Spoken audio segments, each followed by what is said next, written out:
Thank you for joining us today on Milestones in Business. I'm your host, Dave Coult, and we have our guest today, Ron Jerdon. I'm excited to have you, Ron. Welcome.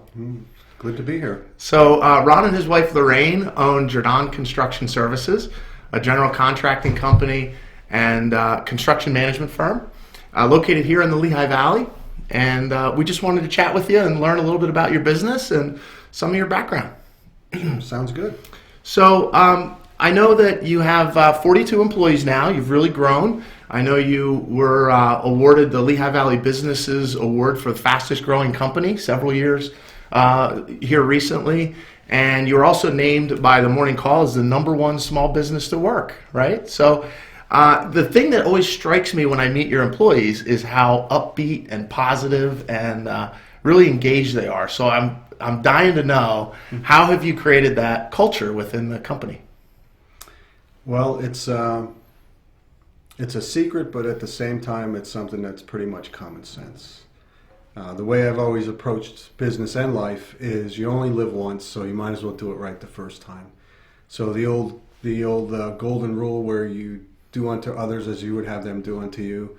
I treat people the exact same way that I would want them to treat me. It doesn't matter if they're our youngest, most inexperienced employee, or it could be the multi-million-dollar client that we're working with. Everybody gets treated the same with dignity and respect. Mm-hmm. I know one of the things you were involved with recently, you were involved with the Leukemia and Lymphoma Society. You campaigned for they have a Man and Woman of the Year program, and I know you ran a campaign that was I think came out of an employee who was affected by leukemia and lymphoma. Do you want to talk a little bit about that? Sure. When I started this business 8 years ago, the very first employee that I had hired, his name was Ray Greenswig. Awesome guy. Actually, he was my age. He was a couple months younger than I was.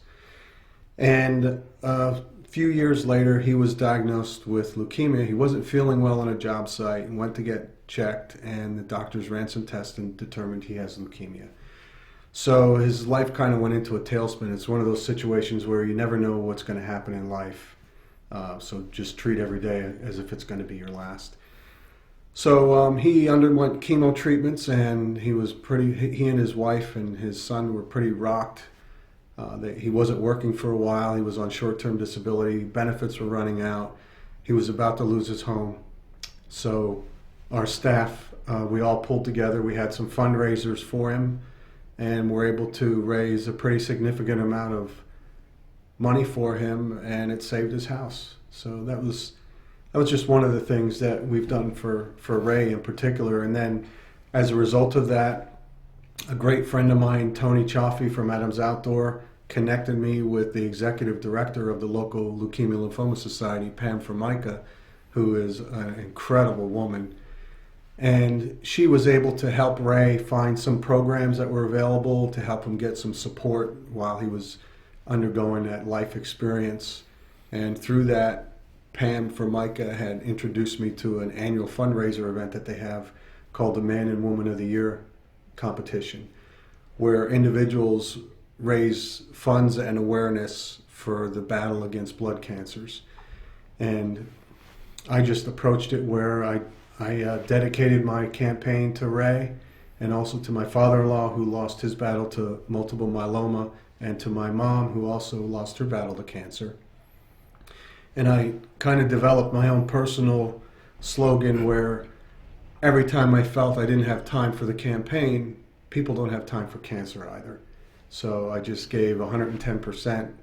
I was, happened to have been humbled to be recognized as the Man of the Year, raising the most money that year, but the lives that have been changed as a result of that have just been remarkable. Yeah, that's amazing. I know you collectively with the other Man and Woman of the Year candidates raised over $730,000 that year in that campaign. That's awesome stuff. So it sounds like it's really part of building company culture is about getting involved personally with the challenges that employees are facing and demonstrating that you care about them and what they're going through. I know you served our country as in the Army. You were in the Army for 23 years. You were part of the 82nd Airborne, right? And retired as a command sergeant major.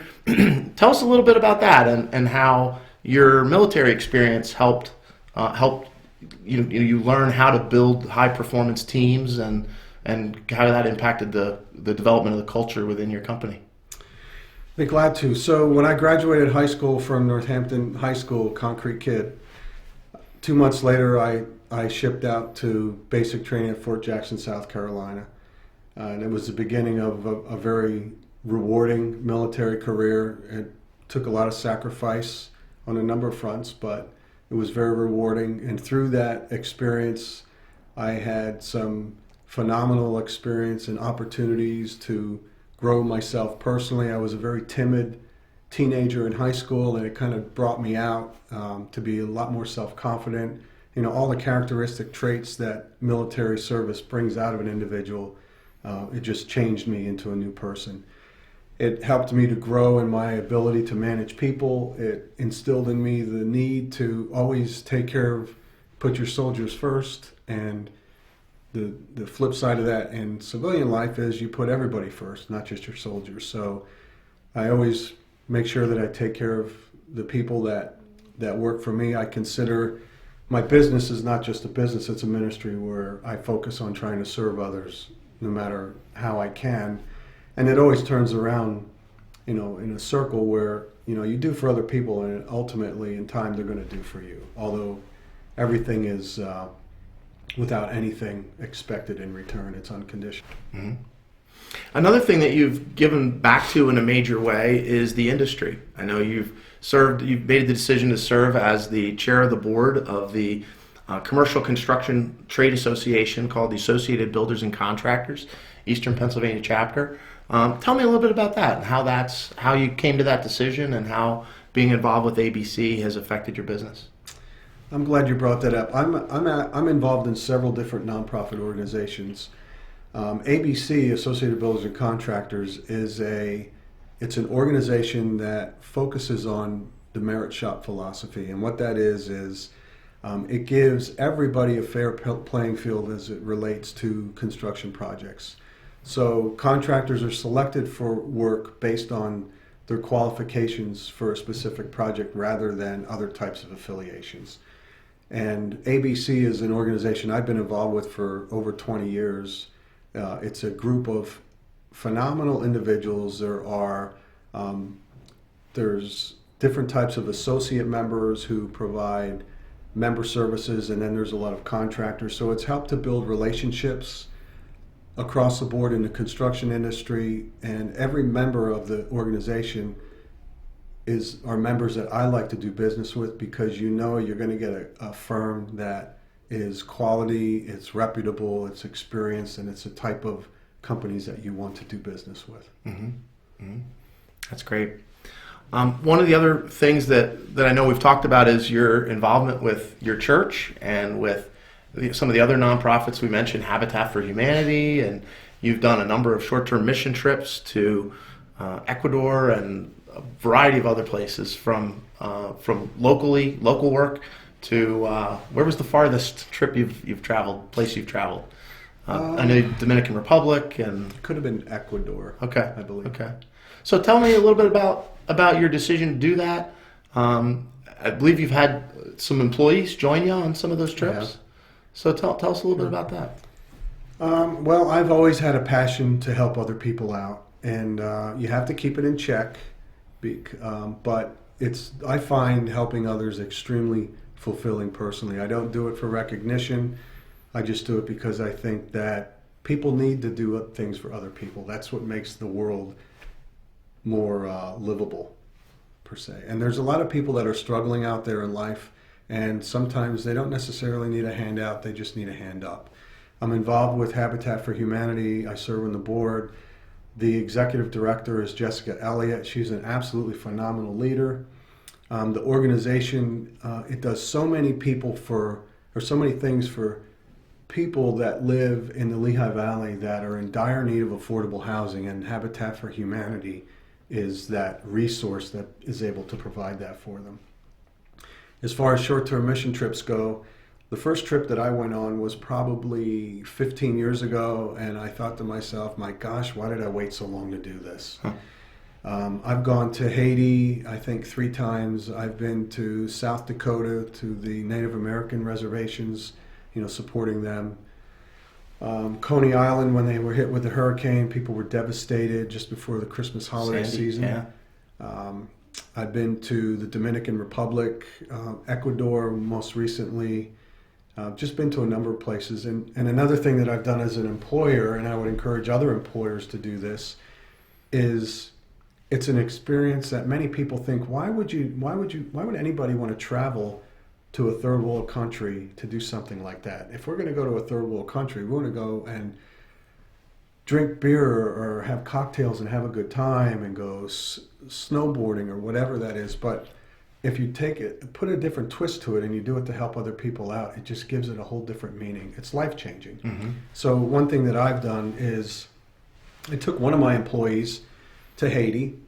He had never been out of the country. He'd never been on a commercial flight before, and I knew it was going to be life-changing for him, and it was. Because when we do those trips, most of the time we'd work on construction things because that's what I do. And it's just extremely fulfilling. I went on another trip to the Dominican Republic, and I did the same thing. I took another employee with me, and he too was changed. Never been on a commercial flight before, that type of thing. So it pushes them out of their comfort zone, and it's just a great experience for them. Wow. Oh, that's neat. I know another important part of culture is employee benefits within a company. And I know that can be a challenge. A lot of the business owners I've talked to have found it difficult to balance the different needs of a diverse workforce. Some younger employees want to maximize their paycheck today. Some older employees are, not necessarily older, but some people are much more focused on providing retirement benefits for their family. Others want, flexibility and time off. How have you dealt with that challenge within your company?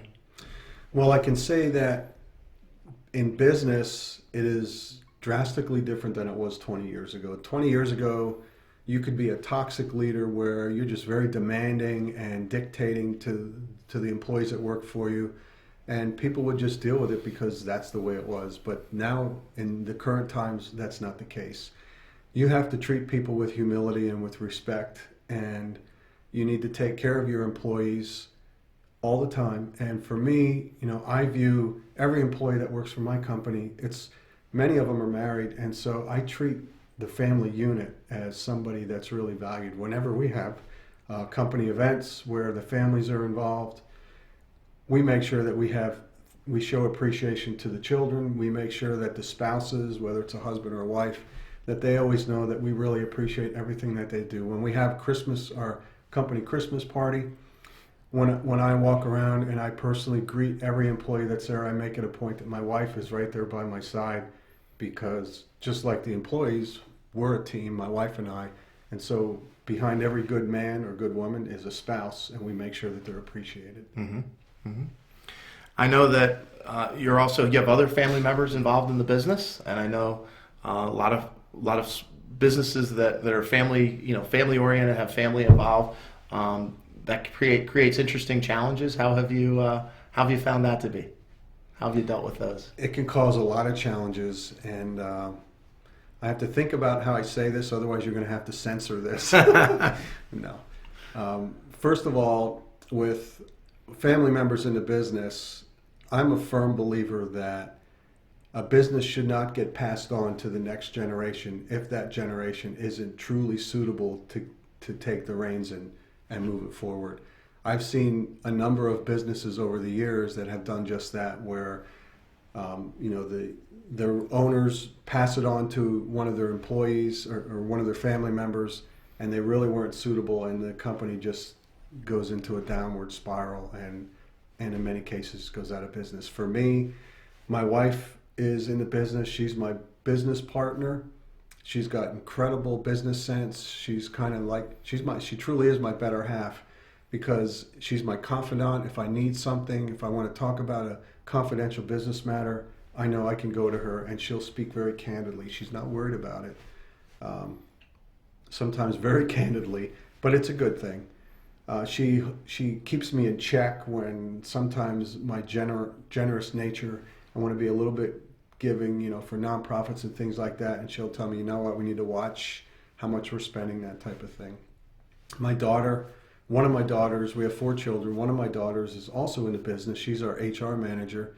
She is phenomenal. She too has a great business sense, and she also has a unique ability to really keep things confidential when they really need to be confidential. Mm-hmm. But it's a great team. That's neat. That's super. So going back to the benefits, one of the things I'm involved with frequently is the 401k. And one of the questions that comes up a lot, or one of the sort of maybe sticky points in setting up a plan, is something called automatic enrollment, which is automatically signing employees up for the 401k plan when they become eligible, and deducting a portion of their income out of their pay and putting it into the retirement plan, and then matching that and getting them into the plan automatically without them having to opt in. I know that's something that a lot of people are initially resistant to. I'm curious what you decided to do with that and how that's impacted your employees within your retirement plan at the company. Well, it sounds like you're very familiar with those types of benefits. So actually, when I started Jerdon Construction, one of the key things that I was striving for, I had to start it off slow and small, obviously. But one of the things that I wanted to really do was to get those employee benefits in place, because you can't attract and retain real quality staff if you can't give them the type of benefits that they need.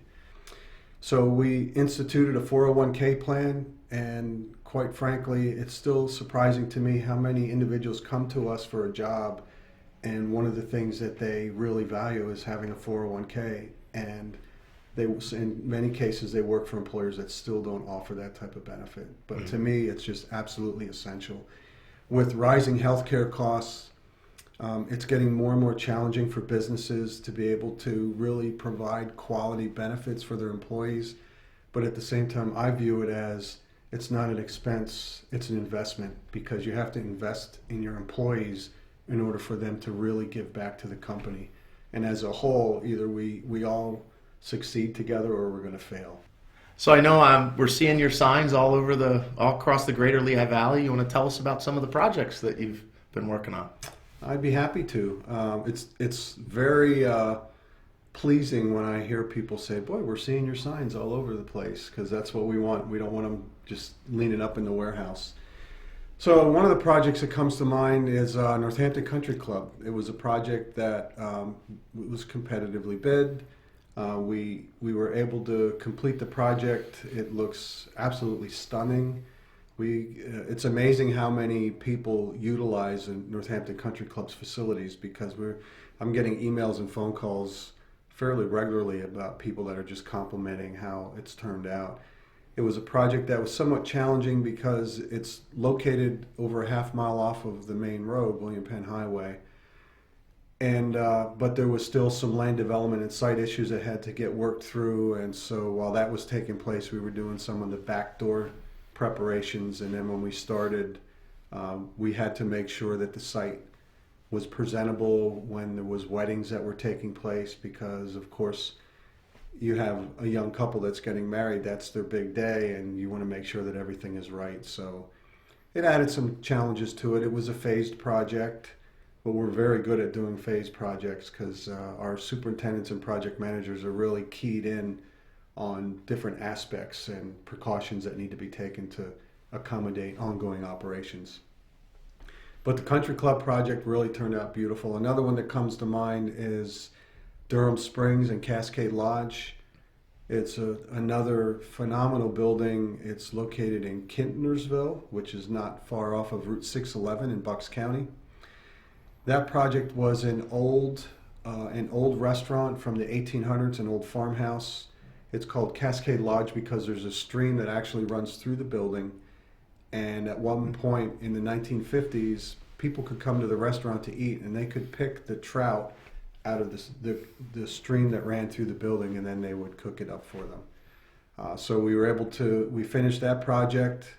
Again, I highly encourage you. It's kind of it's not a low end restaurant, but it's very quality. It's all local farms and a lot of organic foods. They have a culinary chef from, I believe, New York City, and attached to the restaurant is a special events venue where they lease it out. It's beautiful. It's got lighting, outdoor seating, patio, covered patio. It's just absolutely beautiful. And that project turned out very nice. Working in an 1800s farmhouse has its uniqueness to it, and we had to work around old stone walls and the streams that were running through the building and try to preserve as much of it as we could. I believe it has 5 fireplaces. Wow. Another project that comes to mind is the Moravian Bookshop. Everyone knows about the Moravian Bookshop. It's the longest continuously running bookshop in the country. And so what we've done with that one, we partnered with Moravian College. We completely renovated the building, and we did it in a way that it was phased and it remained in operation so it could retain that historic title of being the longest continuously running bookshop. So we were able to work in that building that's from the 1700s, and there was a lot of non-code compliant issues. The city of Bethlehem was extremely accommodating and flexible for us to help us to work through the issues that needed to be upgraded. And when we finished that project, we rolled right into, adjacent to the bookshop in the same building, we put Dave's Deli in and also a microbrewery. And they turned out absolutely phenomenal. There was some challenges on that project. There was an old terracotta sanitary sewer pipe that was in the basement that had been leaking for probably 75 years. Nobody knew that. There was a sinkhole. We had to address that. We found a 5,000 gallon underground storage tank that was actually buried under Main Street, and so we were able to resolve that literally in 24 hours, which could have been a huge roadblock for the project and for the city, but we were able to get that taken care of. So beautiful, beautiful facilities, all 3 projects, and we're extremely proud of each one of them. Wow, it's fantastic. Yeah. So one of the things on Milestones in business that we talk about are those milestones, those pivotal moments that you've experienced in your career. And I'm wondering if you could talk a little bit about maybe, if anything comes to mind, Sure. a time that was pivotal for you that maybe you were able to make positive change, or something that facilitated growth within you or within your business. Absolutely. So one of the most pivotal moments in my life, career-wise, was September 22nd, 2011. I was the vice president and business partner of a very reputable firm in the Lehigh Valley, and my partner and I parted ways very abruptly. It was a life experience that I never expected to happen. My wife was working for the business at the time, so suddenly the two of us were at a huge decision point in our lives where we didn't know what we were going to do. I quite frankly thought I was going to lose my house. I thought, I didn't know what was going to happen. I had 27 employees at the time. And so I prayed about it. I met with some business associates, some of them that I will always value those experiences, and chose a week later to start Jerdon Construction. Really didn't know where it was going to go. We started it out of the bedroom in our house. That lasted for about 6 months. We live in a very secluded area, and I knew that wasn't going to work. I went from having a reputable construction company with my name and reputation is very well known in the industry to starting at square one in 2011 when the economy was at its absolute worst, and many people said, "Ron, you're crazy for even trying this," and I said, "Hold my beer." And so we did what we had to do. It's been a long road, but it's been, again, a very rewarding path that we've traveled. Just trying to do things right, taking care of people, giving the clients that we work with an experience that they can't help themselves but tell other people about, so that other potential prospects come and want to do business with us, and it's been great. That's awesome. What would you say your business is known for? in the industry? I think our business is known for honesty and integrity. And you hear those buzzwords from so many businesses out there, but it's extremely humbling to me when somebody comes up to me and says, I heard about you and your company, and it's from somebody that we've done business with, and I don't know who this person is that's talking to me, but they want to work with us because of everything that they've heard about us. Mm-hmm. So when we're done with the project, we don't want to just be known as, oh, Jerdon, Ron, they're really nice people, because we want people to feel that way. But even more so, we want them to feel we're good people, but we're really good at what we do. Mm-hmm. Mm-hmm.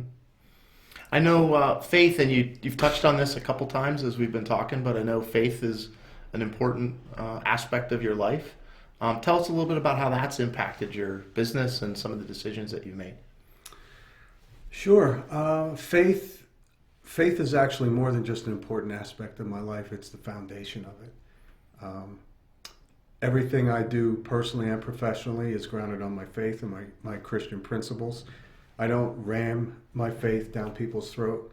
I feel that actions speak louder than words, so people see how we do business, and those that know me and many of my employees, they know where we stand as far as our faith goes.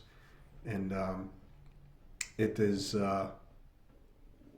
again, everything that is done in my life and my business is done not for personal recognition. It's just because you only live life once, so do it right the first time. And for me, I believe that my Christian faith and principles and how I live my life is doing it the right way. Mm-hmm. Well, that's awesome. And Ron, we appreciate you joining us today. Thanks for coming on and talking a little bit about your company. I appreciate the opportunity. We're very impressed by all the things that you've accomplished. And I've asked you in the past when you have time to sleep with all that you get accomplished. So keep up the great work. All right, Thank you. Thank you.